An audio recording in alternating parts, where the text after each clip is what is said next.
ආයුබෝවන් ආදරණීය දුවේ පුතේ.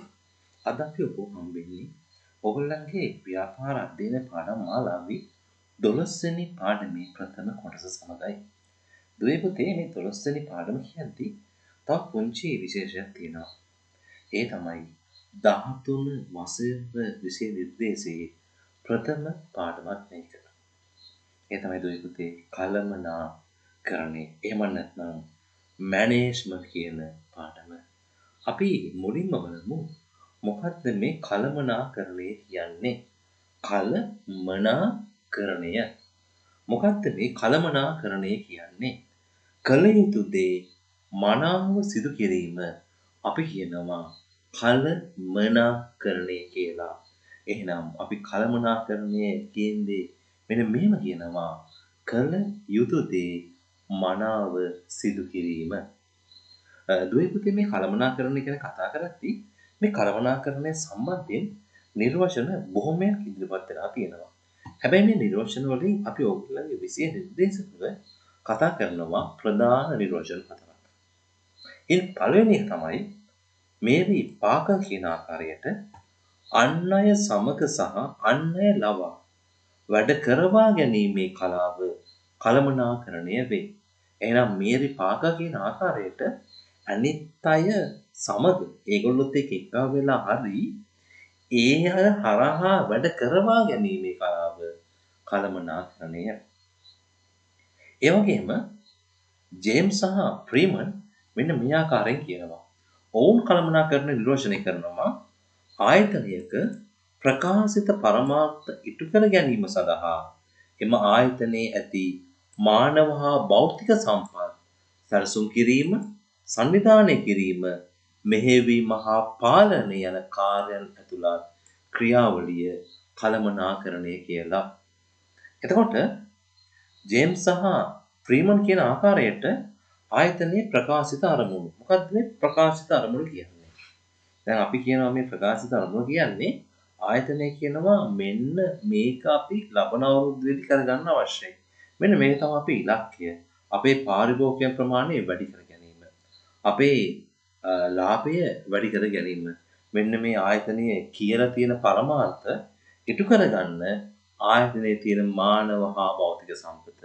මානව සම්පත කියනවා මේ පණ තියෙන සම්පත ඔයා මම වගේ මිනිස්සයා හා භෞතික සම්පත මේ පණ නැති ලැප් එකක් වෙන්න පුළුවන්, ස්මාර්ට්ෆෝන් එකක්, කම්පියුටර් එකක් මේ වගේ සම්පත් සැලසුම් කිරීම, සංවිධානය කිරීම මේ මහා පාලන යන ක්‍රියාවලිය ඇතුළත් ක්‍රියාවලියක් කියලා කියනවා කළමනාකරණය. ඒ වගේම රොබර්ට්ගේ නිර්වචනය. මේක තමයි අපි කතා කරන අවසාන නිර්වචනය. වෙනස් වෙමින් පවත්නා පරිසරයක් තුළ සම්පත් කාර්යක්ෂමතාවෙන් යුතුව යොදා ගනිමින් ආයතනික පරමාර්ථ ළඟා කර ගැනීම සඳහා අන් අය ලවා කාර්ය කරවා ගැනීමත් අන් අය සමග කාර්ය කිරීමත් කළමනාකරණය කියලා රොබර්ට් කියනවා. එහෙනම් රොබර්ට් කියන ආකාරයට වෙනස් වෙමින් පවත්නා පරිසරයක් තුළ පොතේ පරිසරය වෙනස් වෙනවා. දැන් උදේ තියෙන පරිසර නෙමෙයි හවස තියෙන්නේ. එක්කෝ කාලගුණය වෙනස් වෙනවා. එහෙම නැත්නම් දේශගුණය වෙනස් වෙනවා. නැත්නම් වෛරස් එකක් හරි මොකක් හරි ප්‍රශ්නයක් වෙනවා. නැත්නම් ආර්ථික ප්‍රශ්න ආර්ථිකය වෙනස් වෙනවා.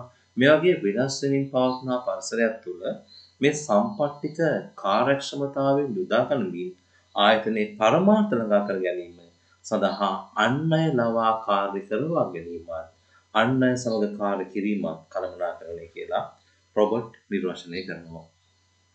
මෙන්න මේ නිර්වචන තුنين පස්සේ අපි එනවා පුතේ කළමනාකරණය සම්බන්ධයෙන් පොදු නිර්වචනයක්. එහෙම නැත්නම් අපි ඔයගොල්ලන්ගේ විෂය නිර්දේශය තුල කතා කරන කළමනාකරණය සම්බන්ධයෙන් තිබෙන නිර්වචනය කතා කරන්න. ඒක තමයි කළමනාකරණය යනු ගතික ව්‍යාපාරික පරිසරයක් තුල. දැන් දන්නවා ගතික කියන්නේ මොකක්ද කියලා. සංවිධානයක ප්‍රකාශිත පරමාර්ථ හා අරමුණු සඵලදායීව ඉටු කර ගැනීම සඳහා සංවිධානයේ සතු සම්පත් කාර්යක්ෂමතාවයෙන් සැලසුම්කරණය සංවිධානකරණය මෙහෙයවීම හා පාලනය ඇතුළත් ඵලදායී ක්‍රියාවලිය කළමනාකරණය කියලා අපි පොදුවේ නිර්වචනය කරනවා කළමනාකරණය. එතකොට මෙන්න මේ සංකල්පය තුල එක එක වචන කීපයක් තියෙනවා. එතකොට මේ නිර්වචනයේ ඇතුළේ තාක්ෂණික වචන කීපයක් තියෙනවා. අපි ඒ ටික කතා කරන්න යන්නේ. දැන් මේ නිර්වචනයේ පටන් ගන්නෙම කියනවා ගතික ව්‍යාපාරික පරිසරයක් කියලා. ගතික ව්‍යාපාරික පරිසරයක් කියනවා. මොකක්ද මේ ගතික ව්‍යාපාරික පරිසරයක් කියන්නේ? අපි ඉංග්‍රීසියෙන් කියනවා ඩයිනමික් බිස්නස් එන්වයරන්මන්ට් කියලා. මොකක්ද මේ ගතික ව්‍යාපාර පරිසරයක් කියන්නේ? විවිධ අවස්ථාවන්හි නිරන්තර වෙනස් වීම වලට භාජනය වෙමින් පවත්නා අභ්‍යන්තර හා බාහිර පරිසරය ගතික ව්‍යාපාරික පරිසරයක් කියනවා. මේ පරිසරය කියන දේ හැම වෙලෙම එක වගේ තියෙන්නේ නැහැ. දැන් අපි රෝහලක් ගමුකෝ. අද ගිහිල්ලා බේට් ටික අරන් එනවා. හෙට යද්දි මේ රෝහල ස්ට්‍රයික් එකක්. දැන් හෙට ස්ට්‍රයික් එකක් හින්දා ඊළඟ දවසේ යනවා. ඊළඟ දවසේ බස් නෑ පාරේ බස් ස්ට්‍රයික් එක.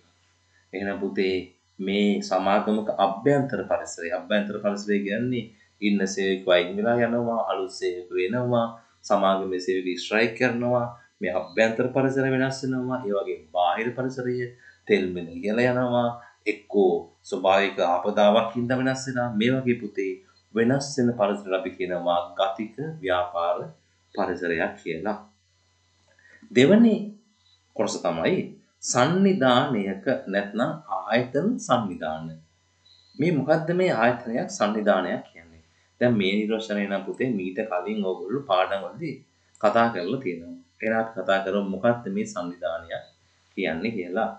පරමාර්ථයක් හෝ පරමාර්ථ කිහිපයක් ඉටු කර ගැනීම සඳහා එක්ව වැඩ කරන පුජ්‍යලයන්ගේ එකතුවක් කියනවා සංවිධානයක් කියලා සරලව නිර්වචනය කරන්න පුළුවන්. පරමාර්ථයක් හෝ පරමාර්ථ කිහිපයක් ඉටු කර ගැනීම සඳහා එක්ව වැඩ කරන පුජ්‍යලයන්ගේ එකතුවක් අපි කියනවා සංවිධානයක් කියලා. දෙවැනි වචනය පරමාර්ථ හා අරමුණු.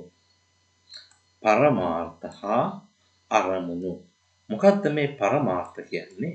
මොකක්ද මේ අරමුණු කියන්නේ? ඉංග්‍රීසියෙන් කියනවා goal and objective කියලා. මොකක්ද මේ පරමාර්ථය කියන්නේ? පරමාර්ථය කියන්නේ දුවේ පුතේ දිගු කාලයකදී ළඟා කර ගැනීමට අපේක්ෂිත ප්‍රතිඵලය අපි කියනවා පරමාර්ථයක් කියලා. එතකොට අරමුණක් කියලා කියනවා මේ පරමාර්ථයේ අදාළ ප්‍රතිඵලය වඩා නිශ්චිත ආකාරයෙන් ප්‍රකාශ කරන්නේ නම් අපි කියනවා ඒක අරමුණක් කියලා. දැන් අපි බලමු මොකක්ද මේ පරමාර්ථ අරමුණු කියලා. දැන් මම කියනවා මෙන්න මෙහෙම පුංචි පරමාර්ථයක් කියනවා. කලමනාකරුවෙක් වෙනවා මම. මේක පුතේ දිගු කාලයකදී ළඟා කරගන්න අපේක්ෂිත ප්‍රතිඵලයක්. කලමනාකරුවෙක් වෙනවා මම. කවදා හරි වෙනවා මම කලමනාකරුවෙක්. හරි. දැන් මට ඕක මෙන්න මේ ආකාරයෙන් කියන්න පුළුවන්. 2030 වෙද්දී මම ශ්‍රී ලංකාවේ ප්‍රබල බැංකුවක මානව සම්පත් කළමනාකරුවෙක් වෙනවා. දැන් මේක පුතේ මම මේ ප්‍රතිඵලය නිශ්චිත ආකාරයෙන් කිව්වා. 2030 දී ලංකාවේ ප්‍රධාන පෙළේ බැංකුවක මානව සම්පත් කළමනාකරුවෙක් වෙනවා. එහෙනම් පරමාර්ථය පුතේ අපි යන දිශාව කියද්දී අරමුණක් ඒක නිශ්චිත ආකාරයෙන් සඳහන් කරනවා. එහෙනම් මේ කළමනාකරණය කියන හැඳින්වීමේ අපිට තියෙන තවත් සංකල්පයක් තමයි මේ පරමාර්ථ අරමුණු. අපි එකක් කතා කළා. අපි ඊළඟ සංකල්පේ කතා කරන්නේ. ඒ තමයි සම්පත්. සම්පත්. මොකද දන්නවද ඔය පුතේ දැන් අපිට ලෝකයේ ඇත්තරම් සම්පත් නැහැ. ව්‍යාපාරයක් වුණත් පුතේ සීමිත සම්පත් වලින් අසීමිත ප්‍රයෝජන ලබා ගන්නවා. අපිට මේ ව්‍යාපාරික සම්පත් ආකාර කීපයකින් වර්ග කරන්න පුළුවන්. අපිට එක ආකාරයකින් වර්ග කරන්න පුළුවන් මානව සම්පත, මුදල්, ද්‍රව්‍ය, යන්ත්‍ර, තාක්ෂණය, වෙළඳපොළ, කාලය, සංකල්ප, ගන්ධකරුවන් කියලා. මෙන්න මේම මේ සම්පත් වර්ග 9 ආකාරයකට හඳුන්වන්න පුළුවන්. ඒතර මේකේ පුතේ පේනවා මෙන්න මේ මුල් හත පටන් ගන්න M වලින්. men, money, material, machine, method, market, minute. මෙන්න මේ හින්දා අපි කියන පුතේ මෙන්න මේ ටිකට 7M කියලා කියනවා. තවත් එකක් තියෙනවා concept සහ customer සංකල්ප සහ ගන්ධනු කරු. ඒ වගේම දුවේ පුතේ අපිට මේ සම්පත් ටික තවත් ආකාරයකින් වර්ග කරන්න පුළුවන්. ඒ තමයි මානව සම්පත, භෞතික සම්පත, මූල්‍ය සම්පත, තොරතුරු සම්පත, කාලය කියලා අපිට වර්ග කරන්න පුළුවන්. තවත් ආකාරයකින් අපිට සම්පත් වර්ග කරන්න පුළුවන්. ඒ තමයි භූමිය, ශ්‍රමය, ප්‍රාර්ථනය, ව්‍යවසායකත්වය කියලා වර්ග කරන්න පුළුවන්. මේ ඕනම ආකාරයකින් අපිට සම්පත් වර්ගීකරණය කරන්න පුළුවන්. මේ සම්පතක් කියන්නේ ව්‍යාපාරයක යෙදුමක් ලෙස භාවිතා කරන දෙයකට අපි කියනවා පුතේ සම්පතක් කියලා. දැන් උදාහරණයක් ගමුකෝ අපි මැටි මැටි භාණ්ඩ නිෂ්පාදනය කරන සමාගමක්. ඒතර මැටි භාණ්ඩ නිෂ්පාදනය කරන සමාගමක ඒ කුඹල් කරුවා කියන මානව සම්පත තමන්ගේ මුදල් කියන මූල සම්පත භාවිතා කරලා අමුද්‍රව්‍ය මිලදී අරගෙන මැටි කියන අමුද්‍රව්‍ය මිලදී අරගෙන සකපෝරුව කියන යන්ත්‍රය මිලදී අරගෙන ඕගාව කියන තාක්ෂණික දම භාවිතා කරලා කාලය භාවිතා කරලා අලුත් සංකල්පයක් හෝ තියෙන සංකල්පයක් අනුව ලස්සන මැටි භාණ්ඩයක් නිර්මාණය කරනවා. එතකොට පුතේ මෙන්න මේ කුඹල් කරුවා මැටි භාණ්ඩය නිර්මාණය කරන්න භාවිතා කරන යෙදුම් වලට අපි කියන පුතේ සම්පත් කියලා. එහෙනම් මේ යෙදුම තමයි අපි සම්පතක් කියන්නේ. එහෙනම් සම්පත් භාවිතා කරලා අපි මොකද කරන්නේ? යම් කිසි නිෂ්පාදනයක් පිළි කරනවා. මානව සම්පත කුඹල් කරුවා මැටි කියන අමුද්‍රව්‍ය අරගෙන සකපෝරුව කියන යන්ත්‍රය අරගෙන ඒ කුඹල් කරුවාගේ හැකියාව භාවිතා කරලා ක්‍රමවේද භාවිතා කරලා කාලය භාවිතා කරලා ඔන්න ඔය සම්පත් ටික භාවිතා කරලා භාණ්ඩයක් නිෂ්පාදනය කළා වෙනතකොට. එහෙනම් අපි සම්පත් ටිකක් කතා කළා. දැන් කතා කරන්න යන්නේ පුතේ සඵල දායකත්වය. අපි ඉංග්‍රීසියෙන් කියනවා effectiveness. දැන් සඵල දායකත්වය කියන්නේ ආයතනයක් විසින් කොතෙක් දුරට අපේක්ෂිත අරමුණු නිවරදිව ළඟා කරගනු ලබන්නේද යන්න සඵල දායකත්වය ලෙස හැඳින්වේ. එනම් නිවරදි තේරීමයි. නැතිනම් නිවරදි දෙය කිරීමයි. doing the right thing. අපි සඵල දායකත්වය කියනවා effectiveness කියලා. දැන් මේක උතක උදාහරණයක් ගත්තොත් මෙන්න මෙහෙම කියන්න පුළුවන්. දැන් සඵල දායකත්වයේමයි ඉන්නේ ප්‍රතිඵලය තුල. දැන් ඔන්න මම හිතාගෙන ඉන්නවා ඒකක් ගන්න. මං ඒකක් ගන්නවා. එහෙනම් මොකද? සඵල දායකත්වයේ 100%යි. දැන් අපේක්ෂිත අරමුණ ඒකක් ගන්න නිවැරදිව ඒක ගත්තා. ඒකක් ගත්ත නිවැරදි වෙන සඵල දායකත්වයේ 100%යි. ඒකක් ගන්න හිතන් ඉන්නවා හම්බ වෙනවා B එකක්. සඵල දායකත්වයේ අඩු වෙනවා. එහෙනම් තවත් ආකාරයෙන් කියනවා අපි නිවැරදි දෙය කිරීමයි කියලා අපිට සඵල දායකත්වය හඳුන්වන්න පුළුවන්. එතකොට ප්‍රතිඵලය තුලමයින් අපි සඵල දායකත්වය අපි යෙදුම තුල භාවිත කරන සම්පත් තුල මනිනවා කාර්යක්ෂමතාවය නැත්නම් efficiency.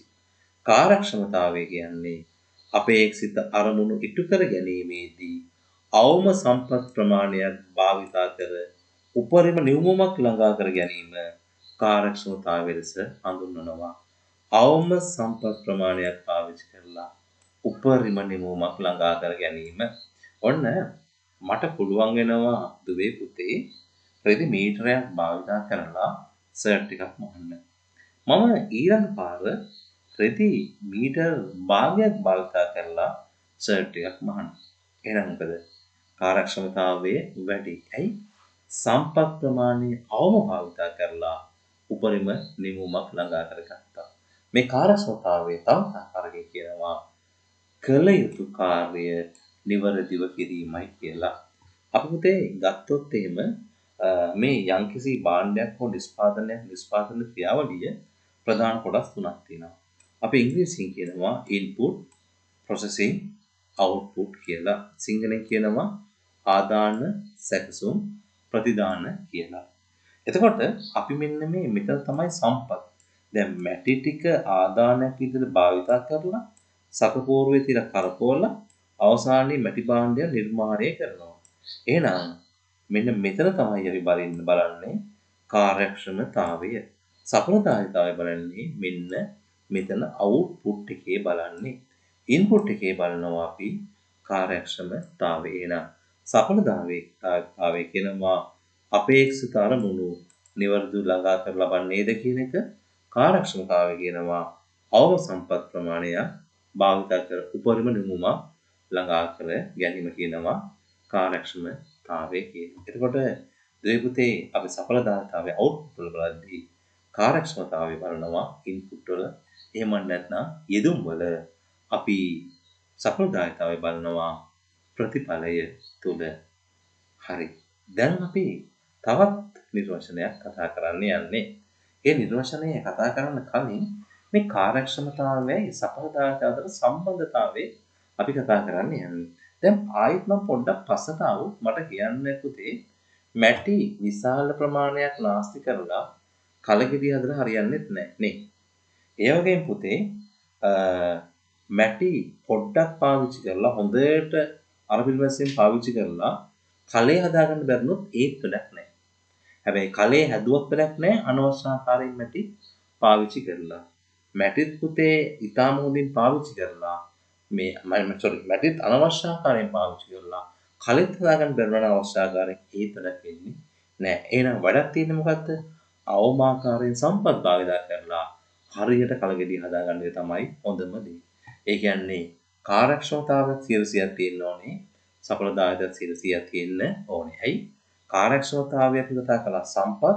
එහෙනම් අවම සම්පත් ප්‍රමාණයක් භාවිත කරලා අපිට නිමවුම බලාපොරොත්තු ආකාරයෙන් අපේක්ෂිත ආකාරයෙන් ළඟා කරගන්න පුළුවන් නම් සඵලදායකතාවයේ 100%ක් තියෙනවා නම් අන්න එතන තමයි සාර්ථකත්වය. එහෙනම් මෙන්න මෙතනදී පෙන්වන්නේ පුතේ මෙන්න මේ සම්බන්ධතාවය කාර්යක්ෂමතාවය සඵලදායකතාවය අතර. අපි කියනවා පුතේ එක තැනකදී අපි ගන්නවා සඵලදායකතාවයක් නැහැ. කාර්යක්ෂමතාවයක් තියෙනවා. ඒ කියන්නේ පුතේ කලේ හැදුන්නේ නැහැ. කලේ හැදුන්නේ නැහැ කියලා වෙලා ගියා. හැබැයි මැටි උපරිම අඩුවෙන් භාවිතා කළා. වැඩක් නැහැ. සම්පත් අඩුවෙන් භාවිතා කරාට අවශ්‍ය වැඩි උනේ නැහැ. මෙතන කලේ හැදෙන්නෙත් නැහැ හරියට. මැටිත් හරියට අනවශ්‍ය ආකාරයෙන් පාවිච්චි කරලා අපරාධයක් කරගන්නවා. දෙකම නැහැ. කාර්යක්ෂමතාවයක් නැහැ. සඵලතාවයක් නැහැ. මෙතන කලේ නම් හැදෙනවා. හැබැයි පුතේ මැටි අනවශ්‍ය ආකාරයෙන් පාවිච්චි කළා. කාර්යක්ෂමතාවයක් නැහැ. අකාර්යක්ෂමයි. හැබැයි කලේ නම් හදාගත්තා. මෙතන කලෙත් හැදෙනවා. මැටිත් අවශ්‍ය ප්‍රමාණයට අඩුවෙන් භාවිත කළා. අවශ්‍ය ප්‍රමාණයට කලෙත් හැදුනා. අවශ්‍ය ආකාරයට සම්පත තුලේ උපරිම ප්‍රයෝජනට ගත්තා. එහෙනම් නිවර්දිම ආකාරය තමයි මෙන්න මෙතන. එහෙනම් මතක තියාගන්න කාර්යක්ෂමතාවයේ තිබිලා සඵලදායකතාවය නැතුව හරියන්නේ නැහැ. සඵලදායකතාවයේ තිබිලා කාර්යක්ෂමතාවය නැතුව හරියන්නේ නැහැ. ওই දෙකම නැතුව කොහොමත්ම හරියන්නේ නැහැ. මෙන්න මෙතන වගේ සඵලදායකතා කාර්යක්ෂමතාවය නම් වැඩක්ම නැහැ. එහෙනම් පුතේ තියෙන්න ඕනේ මොකද්ද? සඵලදායකතාවයයි කාර්යක්ෂමතාවයයි දෙකම ආරක්ෂා වෙන්න කළමනාකරණය කරන්න අවශ්‍යයි. නම් කාර්යක්ෂමතාවයයි සඵලදායකතාවයයි ආරක්ෂා කරන්න අවශ්‍ය නැත්නම් වැඩක් වෙන්නේ නැහැ. එහෙනම් නිවර්දිම ක්‍රමය තමයි මෙන්න මේ අංක 1 කියන කොටුවේ පෙන්වන්නේ. සඵලදායකතාවයයි කාර්යක්ෂමතාවයයි දෙකම තියෙන්න ඕනේ. එකක් නැති වෙලා හෝ නැත්නම් දෙකම නැති වෙලා වැඩක් වෙන්නේ නැහැ. අරුතේ තවත් සංකල්පයක් කතා කරන්න යන්නේ. ඒ තමයි ඵලදායීතාවයේ ප්‍රොඩක්ටිවිටි. මේ ප්‍රොඩක්ටිවිටි කියන එක මයින්ව අපි නෙමුම් බෙදීම යෙදවමු. මම කිව්වා යෙදවුම. ඒ කියන්නේ ඉන්පුට් එකක් පාවිච්චි කරලා අවුට්පුට් එකක් නිෂ්පාදනය කරනවා. මොකද ඉස්සර කිව්වේ? මොකද ඉන්පුට් එකක් භාවිත කරලා අවුට්පුට් එකක් ගන්නවා. මැටි කියන ඉන්පුට් එක අරන් සකපෝර විදිහට කරකවලා ප්‍රොසෙස් කරලා අවුට්පුට් එකක් ලබා ගන්නවා. එතකොට මේ ඵලදායීතාවය කියන්නේ નિયમિત කාලයක් තුල ආයතනයක නිමෝම් හා යෙදවුම් අතර පවතින අනුපාතික අපි කියනවා ඵලදායකත්වය කියලා. පැයක් තුල නිෂ්පාදනය කරපු මෙන්න මේ ගවුම් ප්‍රමාණය. එහෙනම් ඵලදායීතාවය වෙනවා නිමෝම් බෙදීම යෙදවුම් කියලා. එතකොට පුතේ අපේ කාර්යක්ෂමතාවය බලද්දී ඉන්පුට් වල යෙදවුම් වල නිමවුම් වල ඵලදායීතාවය බලද්දී එහෙනම් පුතේ මතක තියාගන්න සඵලදායීතාවය කාර්යක්ෂමතාවය ඉහළින් තිබ්බනම් ඵලදායීතාවයත් නිකම් මිගලා ගියා ගන්නවා. සඵලදායීතාවය හෝ ඵලදායි කාර්යක්ෂමතාවයේ පල්ලෙහාට આવුත් එහෙනම් මොකද වෙන්නේ? ඵලදායීතාවයේ පල්ලෙහාට යනවා. එහෙනම් කාර්යක්ෂමතාවයත් ඒ වගේම සඵලදායීතාවයත් ඊටාම ඉහළින් තිබ්බොත් එහෙම නිකම්ම ඵලදායීතාවය ඉහළ යනවා. එහෙනම් මේ දෙක අතර සම්බන්ධතාවයක් තියෙන්නේ අනුලෝම සම්බන්ධතාවයක් තියෙන්නේ. කාර්යක්ෂමතාවය සහ සඵලදායීතාවය හොඳ වෙද්දී ඵලදායීතාවය හොඳ වෙනවා. එහෙම නැත්නම් අනිත් පැත්තට ගියොත් මේ පුතේ ඵලදායීතාවය වැරදි පැත්තට යනවා. කළමනාකරණය කියන සංකල්පයේ අවසාන සංකල්පය කළමනාකරණය කියන නිර්වචනයේ අවසාන සංකල්පය ඒ තමයි ක්‍රියාවලිය. පුතේ කළමනාකරණය කියන්නේ ක්‍රියාවලියක්. මේ කළමනාකරණය කියන ක්‍රියාවලියේ ප්‍රධාන ක්‍රියාකාරකම් හතරක් තියෙනවා. එකක් තමයි සල්සුම්කරණය, දෙවෙනි එක සංවිධානකරණය, තුන්වෙනි එක මෙහෙවීම, අවසාන එක පාලනය. එකිනෙකට සම්බන්ධ අඛණ්ඩව පවත්නා ක්‍රියාකාරකම් සමූහයක එකතුවක් තමයි ක්‍රියාවලිය කියන්නේ. කළමනාකරණය තුළ ක්‍රියාවලියේ ප්‍රධාන කොටස් හතරක් තියෙනවා. සල්සුම්කරණය, සංවිධානකරණය, මෙහෙයවීම, පාලනය කියන කොටස් හතර. එහෙනම් දුවේ පුතේ මේ කළමනාකරණය කියන නිර්වචනය ඒක තුළ තිබ්බ සංකල්ප 8ක් අපි දැන් කතා කරලා ඉවරයි. දැන් අපි කතා කරන්න යන්නේ කළමනාකරණයේ අවශ්‍යතාවය. මේ කළමනාකරණය ගත්තොත් එහෙනම් පුතේ පුච්චලයක් වෙච්ච මට ඒ වගේම ඔයාට සංවිධාන වලට තමන්ගේ පරමාර්ථ අරමුණු වලට යන්න අත්‍යවශ්‍ය දෙයක්. ඔයා නිකන් ඉගෙන ගන්නේ නෑනේ. ප්ලෑන් එකක් තියෙනවා. ඔයා හරියට කාලය කළමනාකරණය කරගන්නවා. එහෙම කළමනාකරණය කරගත්තේ නැත්නම් විභාගයට කලින් සිලබස් එක ඉවර කරගන්න වෙන්නේ නැහැ. ඕගොල්ලන් තාත්තට ඇත්තරම් සල්ලි නැහැ. ඒ තියෙන සල්ලි ටික උපරිම පාවිච්චි කරලා උපරිම ආකාරයෙන් කළමනාකරණය කරගෙන ඔයාගේ තියෙන කාලේ කළමනාකරණය කරගෙන ඕගොල්ලෝ මොකද කරන්නේ පුතේ? කළමනාකරණයේ ප්‍රයෝජන ඔයාගේ පුච්චලයන්ගේ පුච්චලගේ ජීවිතයට ළඟා කර ගන්නවා. ඒ වගේම සංවිධානවල පුතේ පරමාර්ථ ධර්ම වලට යන්න මෙන්න මේ කළමනාකරණය භාවිතා කරනවා. අපි මුලින්ම කතා කරමු පුච්චලයේ පරමාර්ථ අරමුණු වලට යන්න කළමනාකරණයෙන් ලැබෙන බලපෑම. පුච්චලයේ පුතේ අපේක්ෂාවක් බලාපොරොත්තුවක් ඒ ආකාරයෙන් ඉෂ්ට කරගන්න අනිවාර්යයෙන්ම අවශ්‍ය දෙයක් තමයි කළමනාකරණයේ තියෙන අවශ්‍යයි. කළමනාකරණයක් නැත්නම් අපිට යන්නේ කොහෙද මොකද්ද කරන්න ඕන කියලා හිතා ගන්නවත් බෑ. අපිට අවශ්‍ය ආකාරයෙන් වැඩේ වෙන්නේත් නෑ. එහෙනම් පුච්චලෙකුට තමන්ගේ පරමාර්ථ අරමුණ වලට යන්න. ඔයාට ඒ කළමනාකරුවෙක් වෙන්න ඕන නම් දවසක ඔයා ඔයාගේ ජීවිතය ප්ලෑන් කරගන්න ඕනේ. ඔයාගේ ජීවිතය කළමනාකරණය කරගන්න අවශ්‍යයි. එහෙනම් පුච්චලයන්ට අපේක්ෂාවන් වලට යන්න. ඒකේ ආකාරයෙන් ඉටු කරගන්න ඒගොල්ලන්ට පුච්චලයන්ට කළමනාකරණය වැදගත් වෙනවා. ඒ වගේම පුච්චලයන්ගේ ආර්ථික තත්ත්වය ආදායම් වියදම් මනා ලෙස පාලනය කර ගැනීමට කළමනාකරණය අවශ්‍යයි. ඔයාගේ තාත්තගෙන් මේක අහන්න. තාත්තේ පඩිය කීයක් හම්බෙනවද? තාත්තේ වියදම කොච්චරද? ඇත්තටම බැලුවොත් එහෙම හම්බෙන ගානට වඩා වියදම වැඩි. හැබැයි ඕගොල්ලන්ගේ තාත්තා පුතේ ඕගොල්ලන් දවස් හැම දවසෙම වේල් තුනම කණ්ඩ දීලා බඩගින්න තියන්න නැතුව කොච්චර පොඩි ගාණක් හම්බුණා ඒ ගානට වියදම් කරලා මාසෙ කළමනාකරණය කළා. ඔයාගේ අම්මත් ඒකට සෑහෙන සහයෝගයක් ලබා දුන්නා. පුච්චලයන්ගේ ආර්ථික තත්ත්වය මනා ලෙස පාලනය කරන්න කළමනාකරණය අවශ්‍ය වෙනවා. අනිත් එක කාලය. එක්සෑම් එකක් ලං වෙද්දි මම අහුවොත් මේ ඔයගොල්ලන්ගේ දැන් කාලය කොහොමද කියලා දාඩිය දාගෙන කියන්නේ අම්මෝ වෙලාවක් නැහැ පාඩම් කරගන්න කියලා. හැබැයි පුතේ කළමනාකරණය දන්න කට්ටිය නම් ගානට කළමනාකරණය කරලා ලස්සට පාඩම් කරලා විභාගයට කලින් පාඩම් ඔක්කොම ඉවර කර ගන්නවා. පුච්චලයන්ගේ කළමනාකරණයට ගත්තා පුතේ මේ කාලය කළමනාකරණය කරගන්න. ඒ වගේම අපිට පුළුවන් ඊටාම ඉක්මනින් ඕනම දෙයක් කරන්න අවශ්‍යයි. පාඩමක් අපි පාඩම් කළා නම් පැය 5කින් අපිට පුළුවන් නම් ඒ පාඩම පැය 4කින් පාඩම් කරගන්න. පැය 3කින් පාඩම් කරගන්න. ඒක තමයි ග්‍රේඩ්. ඒක තමයි නියම ක්‍රමය. එහෙනම් අපේ පුච්චල ජීවිතයේ කාර්යක්ෂමතාවය වැඩි කරගන්න අපිට කළමනාකරණය අවශ්‍ය වෙනවා. දැන් පුච්චලයන්ගේ පරමාර්ථ අරමුණු වලට යන්න කළමනාකරණය මෙහෙම බලපෑම් කරද්දී අපි බලමු සංනිධාන පැත්තට කළමනාකරණය මොන වගේ සහායත බලපෑමක්ද කරන්න කියලා. සංනිධානයක් කියන්නේ බොහෝ වෙලාවට පුතේ ලාභේ පස්සේ දුවන්නේ නම් කළමනාකරණයෙන්ද සංනිධානයේට තමන්ගේ ලාභේ වැඩි කරගන්න උපරිම කරගන්න පුළුවන් වෙලා තියෙනවා. ලාභය වැඩි කරගන්නවා වගේම තවත් බලාපොරොත්තුවක් තමයි සංවිධානයක වෙළඳපොළ පුළුල් කරගන්න. දැන් මාකට් එකෙන් 10% නම් තමන්ගේ නිෂ්පාදන යන්නේ. ඒගොල්ලෝ උත්සාහ කරනවා 15%කට 20%කට තමන්ගේ නිෂ්පාදන යවන්න. එහෙනම් යවන්න පුළුවන්. හැබැයි අපි හරියට ප්ලෑන් කරලා කළමනාකරණය කරලා වැඩේ කළොත් එහෙම අපිට මේ වෙළඳපොළ පුළුල් කරගන්න පුළුවන්.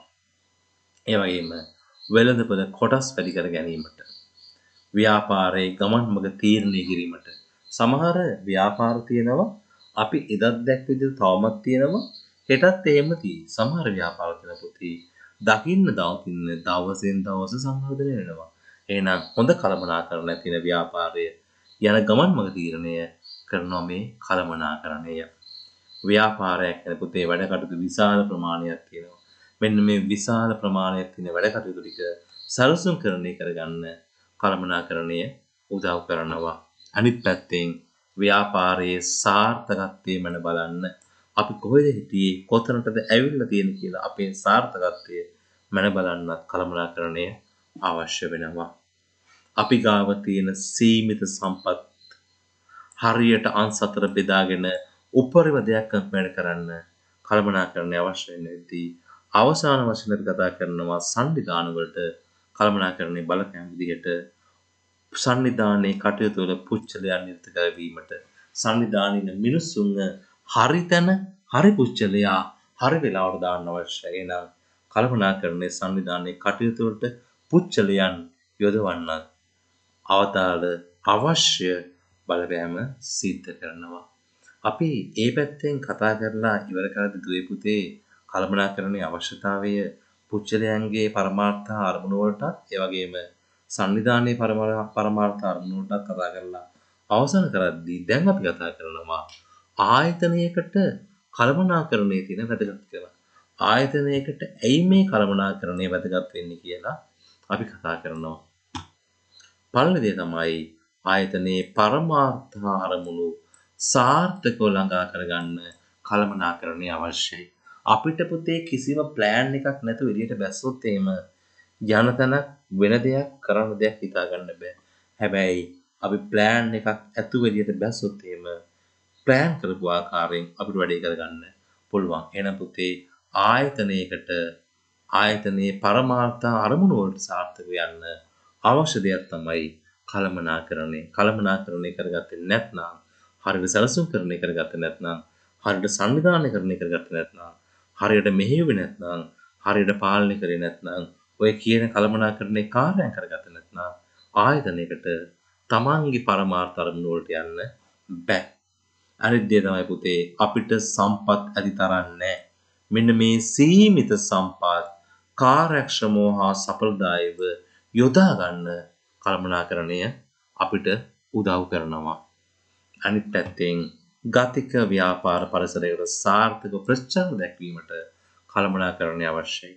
වෙනස් වෙන ව්‍යාපාර පරිසරවලට අපිටත් වෙනස් වෙලා උත්තර දෙන්න අවශ්‍යයි. එහෙනම් ව්‍යාපාර පරිසරය වෙනස් වෙද්දී ඒකට සාර්ථකව මුහුණ දෙන්න කැරකිලා හැරිලා වෙනස් වෙලා උත්තර දෙන්න කළමනාකරණයේ ව්‍යාපාර වලට අවශ්‍යයි. ආයතන වලට අවශ්‍යයි. තරංකාරීත්වයට සාර්ථකව මුහුණ දීමෙන් ව්‍යාපාරයේ දිගු කාලීන පැවැත්ම තහවුරු කරගන්න තරංකාරීත්වය පුතේ එන්න වැඩි වෙනවා. දැන් අපි අලුතෙන් යම්කිසි ව්‍යාපාරයක් පටන් ගත්තොත් තව තරංකාරී කීප දෙනෙක් තව දවස් කීපයකින් දකින්න පුළුවන්.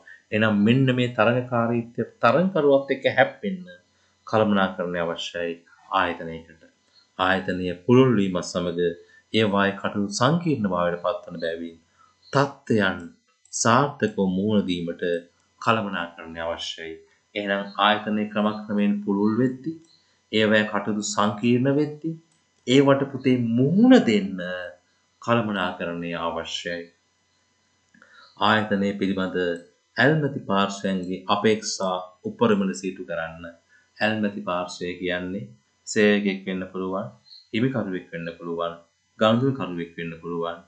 ඒතර මේගොල්ලෝ පුතේ හරි ආදරේ යන ආයතනයට මෙන්න මේ ඇල්මැති පාර්ශ්වය අපේක්ෂා කරන දේ උපරිම කරන්න නම් හරි කළමනාකරණයක් තියෙන්න අවශ්‍යයි. ගණන්කරුවෙක් බලන් ඉන්නවා මේක බැංකුවක් නම් අඩු රේට් එකට ලෝන් එකක් ගන්න. තැන්පතුකරුවෙක් බලන් ඉන්නවා පුතේ වැඩි ඉන්ට්‍රස්ට් ඉන්කම් එකක් ලබා ගන්න. සේවකයෙක් බලන් ඉන්නවා පඩි වැඩි කරගන්න. සමාගමේ හිමිකාරිත්වය බලන් ඉන්නවා ලාභය වැඩි කරගන්න. දැන් පුතේ හතර වටේ ප්‍රශ්න ගොඩක්. ඇයි එක කට්ටියක් බලන් ඉන්නවා ප්‍රොෆිට් එක වැඩි කරගන්න හිමිකාරීත්වය, වැඩ කරන සේවකයෝ බලන් ඉන්නවා පඩි වැඩි කරගන්න, පාරිභෝගිකයෝ බලන් ඉන්නවා ඉන්ට්‍රස්ට් රේට් එක අඩු කරගන්න.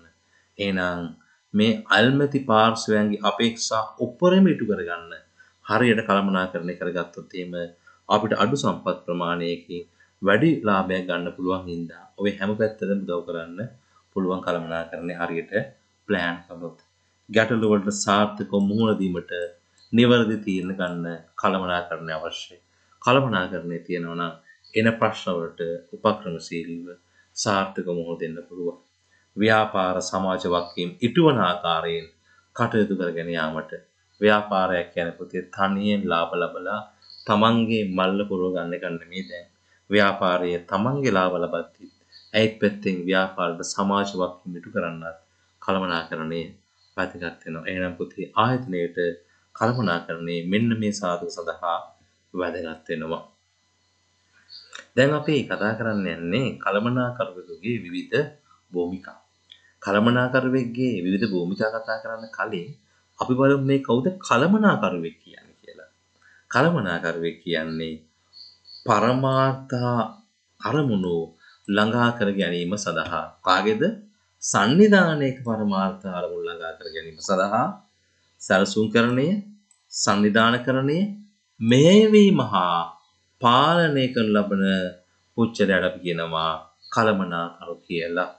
එහෙනම් පුතේ මේ කළමනාකරු සම්පත් කාර්යක්ෂමව සඵලදායීව ප්‍රයෝජන කරගෙන උපරිම දෙයක් සමාගමට ලබා දෙනවා. නැවතත් අපි කළමනාකරන ප්‍රශ්නේ කතා කරමු. සංනිධානයක පරමාර්ථ අරමුණු ළඟා කර ගැනීම, සැලසුම් කිරීමකරණය, සංවිධානකරණය, මෙහෙයවීම හා පාලනය කරන පුච්චලය අපි කියනවා කළමනාකරු කියලා. ආයතනයේ පරමාර්ථ අරමුණු වලට යන්න හරියට සැලසුම්කරණය කරන, සංවිධානයකරණය කරන, මෙහෙයවන සහ පාලනය කරන පුච්චලය අපි කළමනාකරුවෙක් කියලා කියනවා. හෙන්රි මිස්බර්ග් පුතේ මේ කළමනාකරුවන්ගේ කාර්යයන් භූමිකා 10කට කඩනවා. උපභූමිකා 10කට කඩනවා. ඒ උපභූමිකා 10කට කඩන්නේ මෙයා ප්‍රධාන ශීර්ෂ 3ක් යටතේ. ඒ ශීර්ෂ 3 තමයි පුතේ අන්තර්පුච්ඡල භූමිකාව, තොරතුරු භූමිකාව, තීරණ භූමිකාව. එතකොට හෙන්රි මිස්බර්ග් කියනවා මෙන්න මේ ශීර්ෂ 3 යටතේ අන්තර්පුච්ඡල භූමිකාව, තොරතුරු භූමිකාව, තීරණ භූමිකාව කියන ශීර්ෂ 3 යටතේ මේ කළමනාකරුවෙක්ගේ භූමිකාව කොටස් 10 වර්ගීකරණය කරලා පෙන්වන්න පුළුවන් කියලා. හෙන්රි මිස්බර්ග් මේ කොටස් 10ක් මුලින්ම ගත්තොත් එහෙම අන්තර් පුච්චල සම්බන්ධතාවය පුච්චල භූමිකාව කියන එකේ තුල උපභූමිකා 3ක් පෙන්වනවා.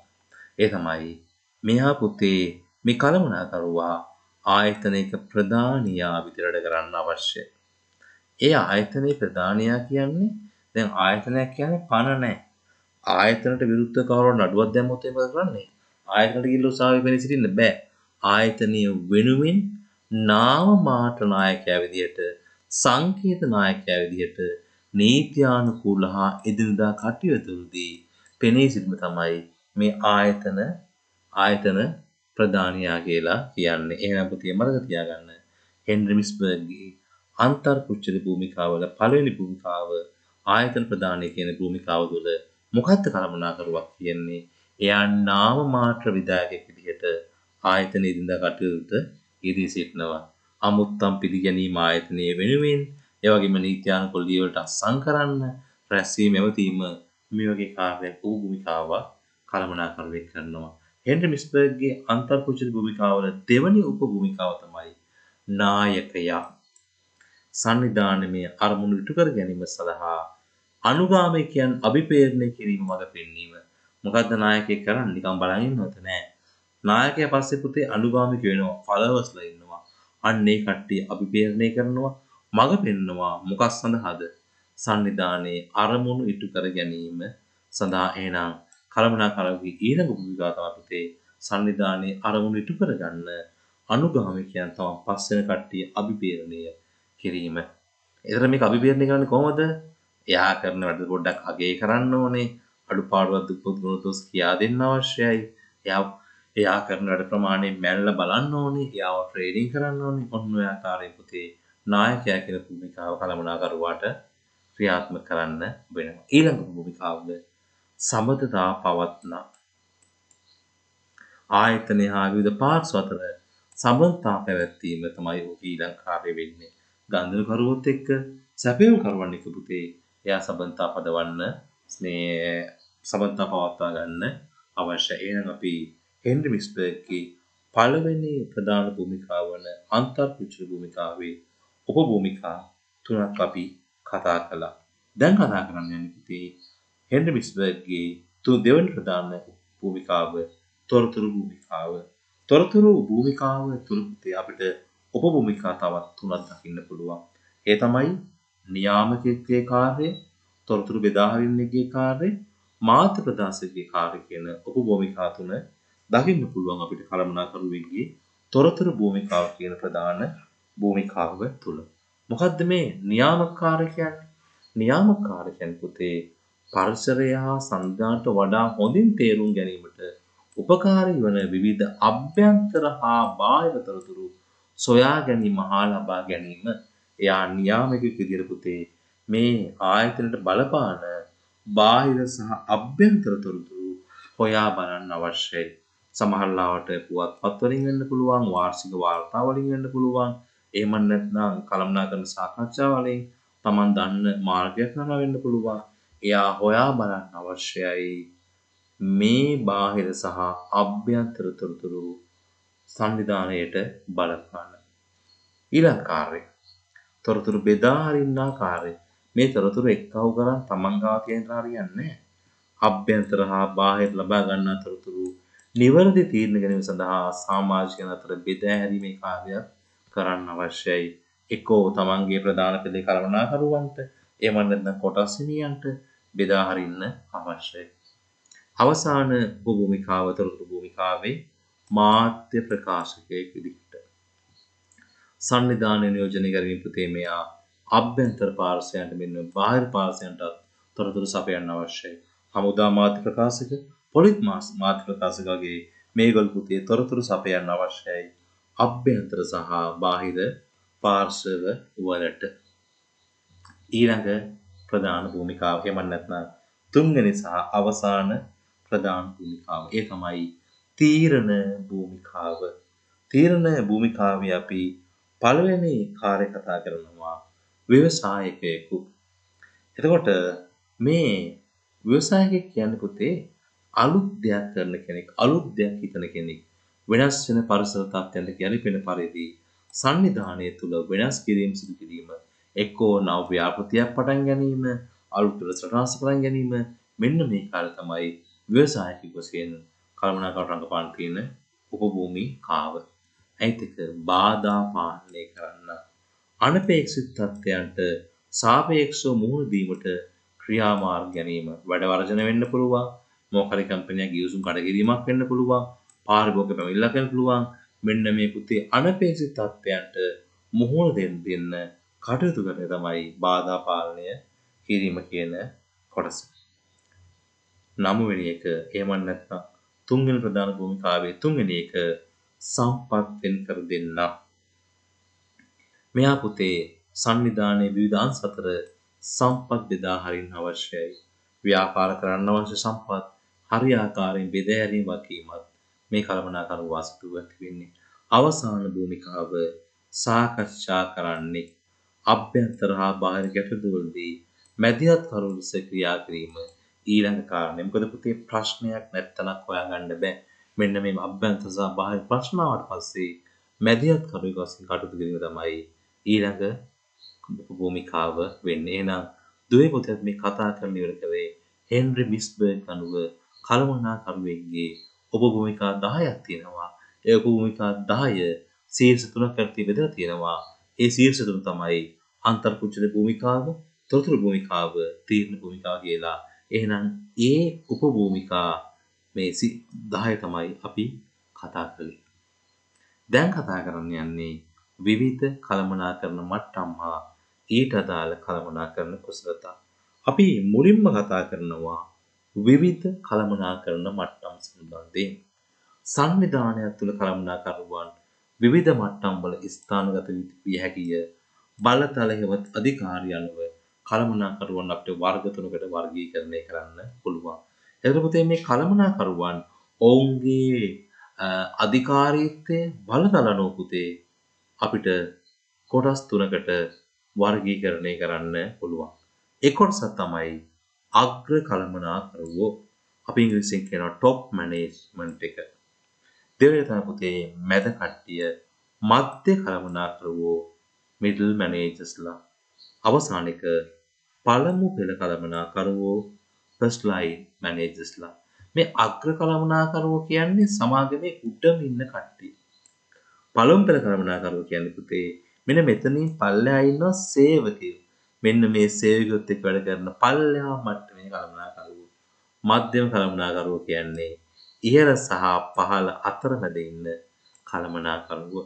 අප බැලුවොත් එහෙම තනතුරු වලින් කවුද කියලා ඉහළ කළමනාකරණයේ ඉන්නවා පුතේ සභාපති, සමාගමේ චෙයාමන්, ඒ වගේම උපසභාපති, අධ්‍යක්ෂකවරු ඩිරෙක්ටර්ස්ලා, ප්‍රධාන විධායක නිලධාරී CEO මේ වගේ පුතේ ඉහළම බලයක් තියෙන, ඉහළම අධිකාරී බලයක් තියෙන සමාගමේ ඉහළම තනතුරු හොපවන කට්ටිය තමයි අග්‍ර කළමනාකරුවෝ වහන්සේ ඉන්නේ.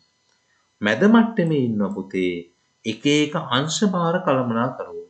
අපි දන්නවා දැන් ආයතනයක් තුළ මානව සම්පත් අංශය තියෙනවා, භාණ්ඩ විකුණන අලෙවිකරණ අංශය තියෙනවා, ඒ වගේම ගිණුම් කරන සඳහා මූල්‍ය අංශය තියෙනවා, මෙහෙයුම් ක්‍රියාත්මක කරන මෙහෙයුම් අංශය තියෙනවා.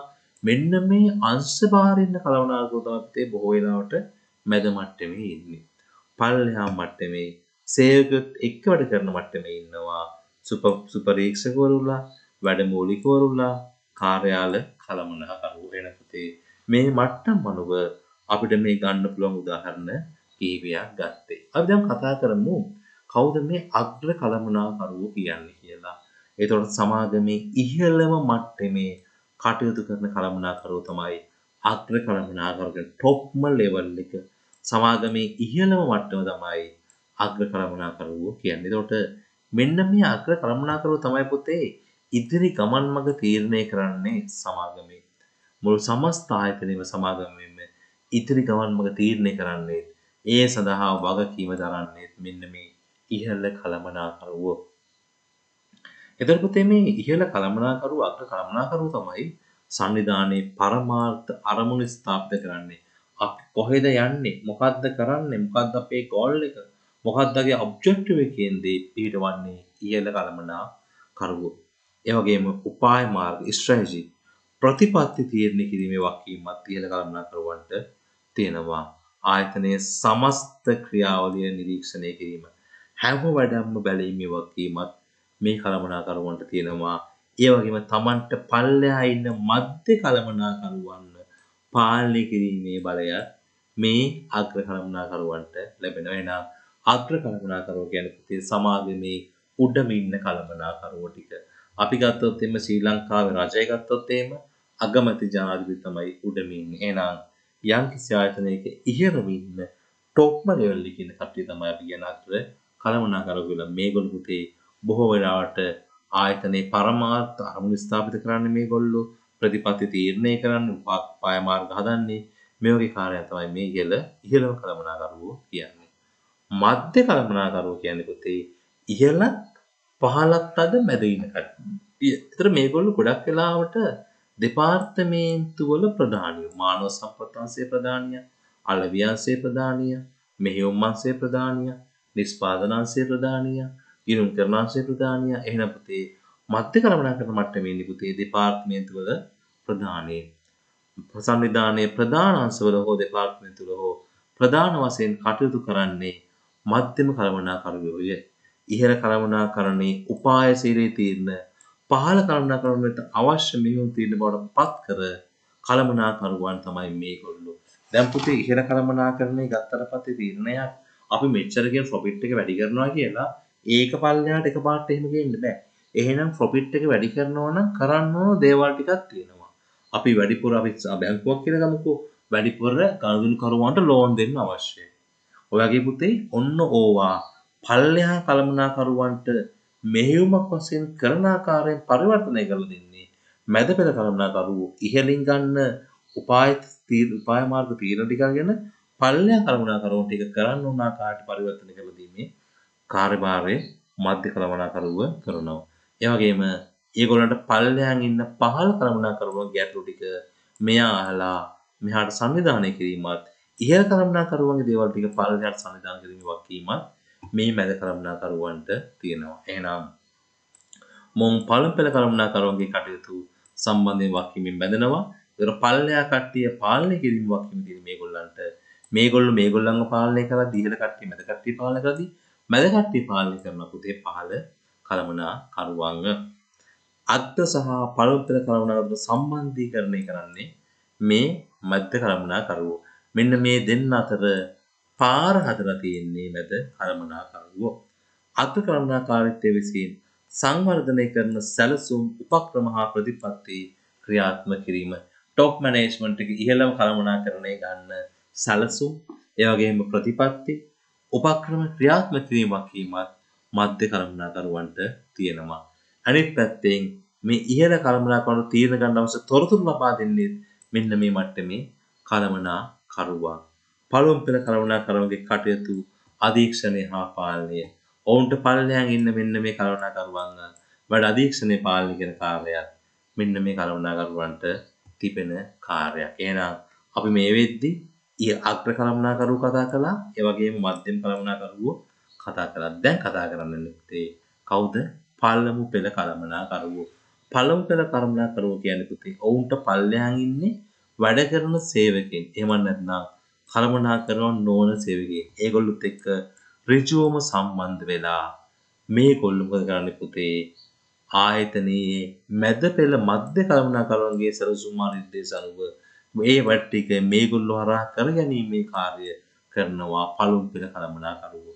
එහෙනම් කළමනාකරුවෝ නොවන සේවකයන්ගෙන් රාජකාරී ටික කරවා ගන්න එක ඔවුන් ඒ වැඩවලට යොමු කිරීමේ වගකීම පළමු පෙළ කළමනාකරුවන්ට ලැබෙන දෙයක්. ඒතර මේ පළමු පෙළ කළමනාකරුවන්ගේ ලක්ෂණ ගත්තොත් එමෙතන ලැබෙන දෙයක් තමයි පුතේ ඉහළ හා මධ්‍යම කළමනාකරුවන්ගේ සැලසුම් හා නියෝග ක්‍රියාත්මක කිරීම.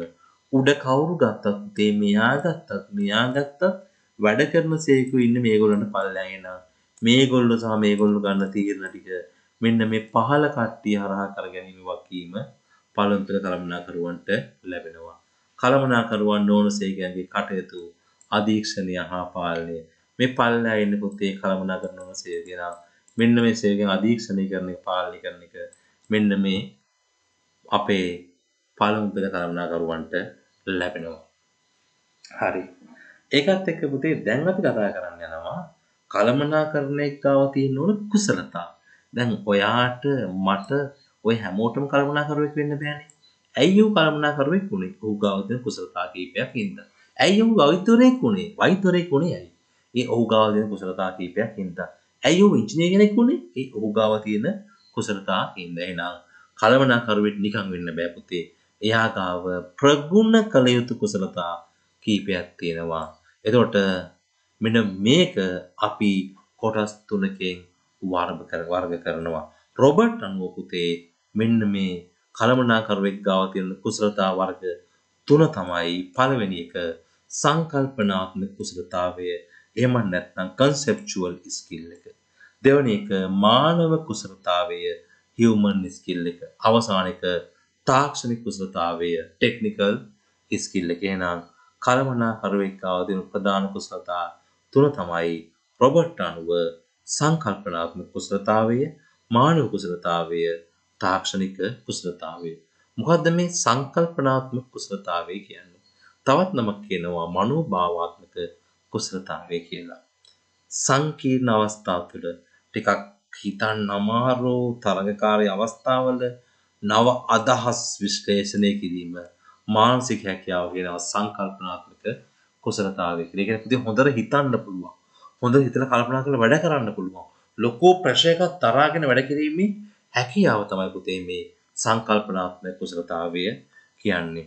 සංවිධානයක අභ්‍යන්තර හා බාහිර පරිසරය පිළිබඳ ඇති දැකීම, අවබෝධය, සමස්ත දැකීමේ හැකියාව, ගැටලු තේරුම් ගැනීම හා විසඳීමේ හැකියාව, දූරදර්ශී බව, තීක්ෂණව සිතීමේ හැකියාව මේ ඔක්කොම එක්ක වුණා තමයි පුතේ මේ සංකල්පනාත්මක කුසලතාවයේ නිර්මාණය වෙන්නේ.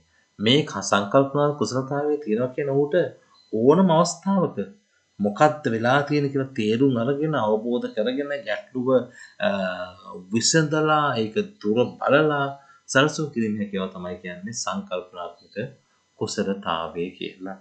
ඊළඟ කුසලතාවය තමයි මානව කුසලතාවය. මානව කුසලතාවය කියන්නේ මිනිස්සුත් එක්ක වැඩ කිරීමේ හැකියාව.